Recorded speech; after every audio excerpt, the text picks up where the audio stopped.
Sun astro TV நேயர்களுக்கு வணக்கம். நம்ம சேனல்ல பாத்தீங்க அப்படின்னா பொதுவாகவே நிறைய ஆன்மீகம் சம்பந்தமான விஷயங்கள தகவல்களை தான் பார்த்தும் தெரிஞ்சுக்கிட்டும் வந்துட்டு இருந்தோம். அதற்கு அடுத்தபடியாக இப்போ நம்ம அரசியல் சம்பந்தமாகவும் பேச ஆரம்பிச்சிருக்கோம். மெர்சல் மீடியா அப்படின்ற ஒரு யூடியூப் சேனல் மூலமா நம்மளுடைய அரசியல் அனுபவங்கள், நாட்டு நடப்புகள், அரசியல் விமர்சகர்களுடைய கருத்துக்கள் அப்படின்னு சொல்லிட்டு மக்களாகிய நீங்கள் உங்கள் குரலாக அந்த சேனல் ஒலிக்க போகுது. சன் ஆஸ்ட்ரோ டிவிக்கு எந்த அளவுக்கு நீங்க ஆதரவும் பேரன்பும் கொடுத்தீங்களோ அதே மாதிரி மெர்சல் மீடியாவுக்கும் உங்களுடைய அன்பையும் பேராதரவையும் நீங்க தரணும் அப்படின்னு கேட்டுக்கிறோம். சன் ஆஸ்ட்ரோ டிவி நேயர்களுக்கு வணக்கம். நான் உங்கள் வேத ஜோதிடர், பிரசன்ன ஜோதிடர் மடிப்பாக்கம் பரத்குமார் பேசுகிறேன். இன்னைக்கு ஒரு சுவாரஸ்யமான ஒரு டாப்பிக்கை பார்க்கலாம்.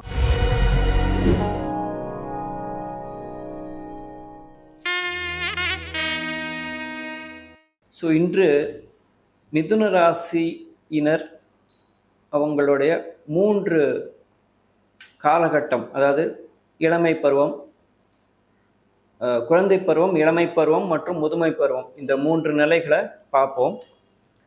ஸோ மிதுன ராசி என்பது காலச்சக்கரத்தின் 3வது வீடு, புதனுடைய ஆண் வீடு. ஸோ இங்கே பார்த்தீங்கன்னாக்கா சந்திரன் அங்கே இருந்தாக்கா மிதுன ராசின்னு சொல்லுவோம்.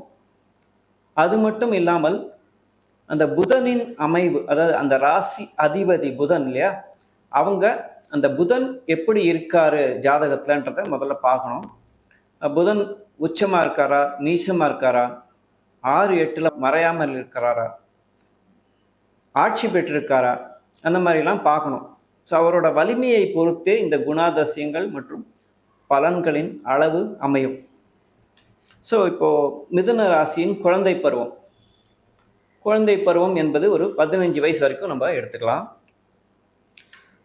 புதன்னாலே கம்யூனிகேஷன், அவரோட டிபார்ட்மெண்ட்டே மெயினாக கம்யூனிகேஷன் அப்படிங்கிறச்ச குழந்தை பருவத்திலேருந்து நிறைய பேச ஆரம்பிச்சிருவாங்க. பேசுவதுன்றது இயற்கையாகவே மிதுன ராசிக்காரங்களுக்கு அமையும். டாக்கட்டிவ் சில்ட்ரன் அப்படின்னு சொல்லுவோம் இல்லையா, சேட்டர் பாக்ஸ்ன்னு சொல்லுவோம். ஸோ அந்த மாதிரி குழந்தைகளாக வளருவாங்க. அப்புறம் எல்லாத்துக்குமே ஆர்வம் அதிகமாக இருக்கும். க்யூரியஸ் சில்ட்ரனாக இருப்பாங்க. எல்லாத்தையும் கற்றுக்கணும், எல்லாத்துலேயும் நம்ம இருக்கணும், ஸோ எல்லாத்தையும் நம்ம தெரிஞ்சுக்கணும். அந்த மாதிரி ஒரு க்யூரியாசிட்டியை சின்ன வயசுலேருந்தே வளர்த்துப்பாங்க. அந்த க்யூரியாசிட்டி பார்த்திங்கன்னா படிப்புலேயும் இருக்கும். படிப்புலேயும் எந்த சப்ஜெக்ட் எடுத்தாலும் தான் படிக்கணும். படிப்புக்கான கிரகம் புதன், புத்தி காரகன். அதனால் பொதுவாகவே புதன் நல்லா ஸ்ட்ராங்காக இருக்கிற குழந்தைகள் நல்லா படிப்பாங்க. ஸோ படிப்பில் ஆர்வம் என்பது குழந்தை பருவத்திலேருந்து வந்துடும். அப்புறம் புதனின் ராசியில் பிறக்கும் அந்த மிதுன ராசினர் குட் ஸ்டோரி டெல்லர்ஸ்னு சொல்லலாம். கதை நல்லா சொல்லுவாங்க. ஒரு விஷயத்தை பற்றி டிஸ்கிரிப்டிவாக சொல்லுவாங்க. ஒரு சின்ன விஷயமா இருக்கும், 2 வரியில் சொல்லிட்டு போக வேண்டிய விஷயத்த நல்ல கதையாக சொல்லி ஒரு கோர்வையாக சொல்கிறது, அதெல்லாம் புதனுக்கான காரகம். மிதுன ராசினியருக்கு அந்த குவாலிட்டி கட்டாயமாக இருக்கும். அப்புறம் கற்றுக்கொள்வதில் ஒரு வேகம், ஆர்வமும் இருக்கும், வேகமும் இருக்கும். இப்போ ஃபார் எக்ஸாம்பிள் ஒரு குழந்தைகிட்ட ஒரு ரைம் சொல்லி கொடுக்குறீங்க, மிதுன ராசி குழந்தைகிட்ட ஆர்வமாகவும் கற்றுக்கும், வேகமாகவும் கற்றுக்கும். இன்னொரு ராசி குழந்தையோட இந்த குழந்தை வேகம், புதனே வேகம் தான், வேகமான பிளானெட்டு. இந்த சோலார் சிஸ்டமில் பார்த்தீங்கன்னாக்கா சூரியனுக்கு பக்கத்தில் இருக்கிற மிக வேகமான கிரகம் புதன். ஸோ அதே குணம் இந்த குழந்தைகிட்டையும் அறிவில் காமிப்பாங்க அந்த வேகத்தை. மேஷ ராசி குழந்தைகள் பார்த்தீங்கன்னாக்கா ஆக்ஷனில் காமிப்பாங்க. மிதுன ராசி குழந்தைகள் அறிவில் வேகமாக இருப்பாங்க. இந்த யோசிக்கிற தன்மை, சட்டுன்னு அந்த ஸ்பான்டேனியஸாக சொல்கிறதுன்னு இருக்கு இல்லையா, அந்த ஸ்பான்டேனியஸ் ஆக்ஷன்ஸ் அதெல்லாம் நல்லாயிருக்கும். அதே சமயத்தில் இந்த குழந்தைங்க பார்த்தீங்கன்னாக்கா டிஸ்ட்ராக்ஷன் நிறைய இருக்கும். எல்லாத்துலேயுமே ஆர்வம்ன்றச்ச ஒன்றுத்துலேருந்து இன்னொன்று மாறிக்கொண்டே இருக்கும் தன்மைன்றது புதனுக்கு கட்டாயமாக இருக்கும். அதே நிலைமை தான் அந்த மிதுன ராசியினருக்கு இருக்கும். Changing interest. இப்போ ஒரு லைன் ஆஃப் ஆக்டிவிட்டி பண்ணிகிட்டே இருப்பான் ஒரு குழந்தை, ஒரு பொம்மை விளையாடிட்டே இருப்பான். திடீர்னு அதை தூக்கி போட்டுட்டு பெயிண்ட் அடிக்க ஆரம்பிச்சிடும். அந்த மாதிரி அந்த துருதுருன்னு இருக்கிற குணங்கள் அதெல்லாம் மிதுன ராசி குழந்தைகள் கிட்ட நீங்கள் பார்க்கலாம். இப்போ இளமை பருவம் பார்த்திங்கனாக்கா 15 வயசுக்கு மேலே எப்படி இருப்பாங்க பார்க்கலாம். அதே கம்யூனிகேஷன் தான், ஆனால் ஸ்ட்ரெங்தண்டாக இருக்கும். Strong communication skills. இந்த கம்யூனிகேஷன் ஸ்கில்ஸ் வந்து ரொம்ப பலம் அடைஞ்சு ஒரு ஆணித்தரமாக பேசுறது, அதே மாதிரி அது ஸ்பான்டேனியஸாக பேசுறது, யோசிக்கவே வேணாம், டக்கு டக்குன்னு அவங்களுக்கு ஃப்ளோ ஆஃப் வேர்ட்ஸ்லாம் நல்லா இருக்கும். அதே மாதிரி பலதரப்பட்ட விஷயங்களை ஒரே சமயத்தில் செய்கிறது. பாட்டு கேட்டுகிட்டே படிப்பான். ஸ்கூல் காலத்தில் பார்த்திங்கனாக்கா நாளைக்கு எக்ஸாம் இருக்கும், காதில் வந்து செல்ஃபோன் அந்த இயர்ஃபோனை போட்டுட்டு கையில் புக் இருக்கும். அப்படி படித்தா தான் படிப்பு ஏறும். புதன் வந்து டபுள் இது பண்ணுறவர், மல்டி டாஸ்கிங் கிரகம் அந்த புதன்.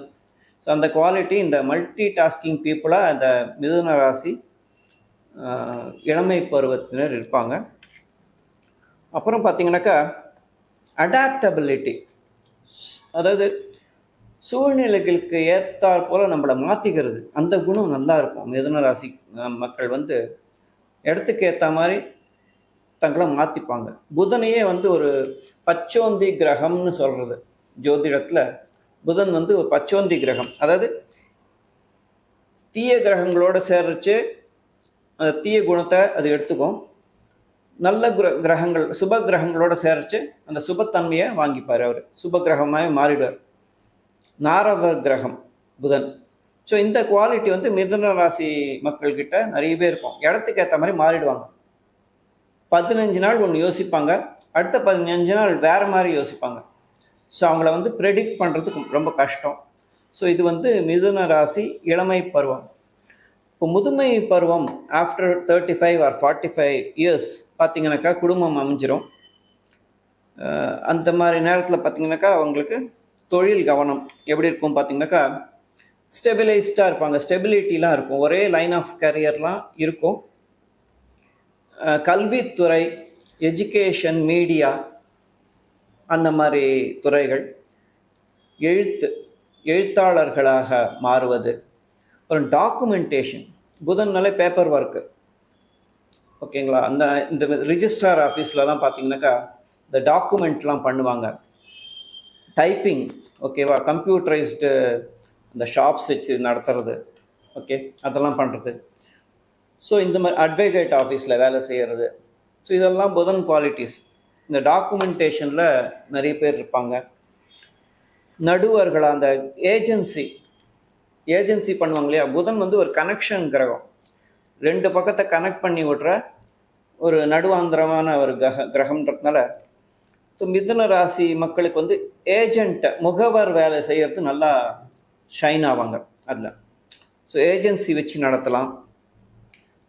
அதே மாதிரி கம்யூனிகேஷன்றதுனால தொலைத்தொடர்பு, அந்த மாதிரி தொலைத்தொடர்பு, கம்யூனிகேஷன், சாஃப்ட்வேர் டிபார்ட்மெண்ட், அதெல்லாம் போக வாய்ப்புகள் அதிகமாக இருக்கும் அந்த முதுமை பருவத்தில். ஸோ இதில் எல்லாத்துலேயும் அந்த புதன் நல்லா உச்சமாகவோ ஒரு ஆட்சி பெற்றோ இருந்தாக்கா இந்த மிதுன ராசியினர் இந்த மாதிரி துறைகளில் நல்லா ஷைன் ஆகலாம். இப்போ புதனோட படிப்பு எப்படி இருக்கும், அதாவது ஒரு இளமை பருவத்தினரின் என்ன மாதிரி படிப்பை சூஸ் பண்ணலான்னு பார்த்தீங்கன்னாக்கா புதனில் கம்யூனிகேஷன் லைன் ஏற்கனவே சொன்னோம். கம்யூனிகேஷன் லைனில் அது ஒரு லாங்குவேஜ் ஸ்டடீஸ் மாதிரி பண்ணி ஒரு கம்யூனிகேஷன் டிபார்ட்மெண்ட்டில் ஒரு கம்பெனியில் போகிற மாதிரி அந்த மாதிரி லைனில் போகலாம். அதே மாதிரி அக்கௌண்டன்சி, காமர்ஸ், வணிகம்லாம் புதனோட area. So accountancy, commerce, chartered அக்கௌண்டண்ட்டாக ஷைன் ஆகிறது, அந்த லைனில் போகிறது, அதெல்லாம் பண்ணலாம்.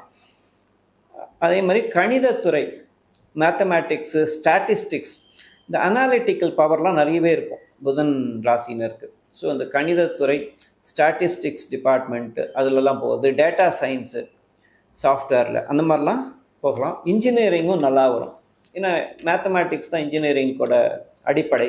ஸோ அதனால் புதன் ராசினருக்கு, மிதுனத்துக்கு இன்ஜினியரிங் துறை நல்லா வரும்.